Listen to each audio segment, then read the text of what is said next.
నేను ఈరోజు ఒక ఇంపార్టెంట్ విషయం చెప్పాలనుకుంటున్నా. బెంగళూరులో ఉండే వాళ్ళకి నిజంగా చెప్తున్నా.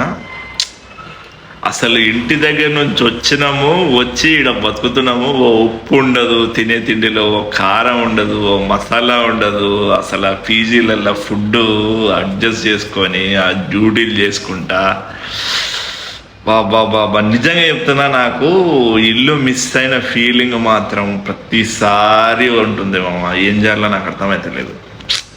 అసలు నాకే ఉందా, మీకు కూడా ఉంటుందా? ఒకసారి కామెంట్ చేయండి.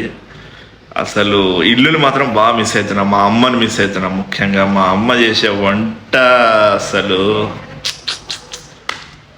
నాకు ఇవాళ నిజంగా అర్థమైంది జీవితం విలువేందో. బయటికి వచ్చి బతుకుతుంటే ఆ తిండి సరిగా లేక, ఉప్పు కారాలు లేక కోపం వస్తలేదు. ఇప్పుడు నిజంగా చెప్తున్నా, అసలు కోపం వస్తలేదు. ప్రశాంతంగా ఒక ఋషిలాగా ఉంది, తపస్సు చేసుకుంటున్నట్టు.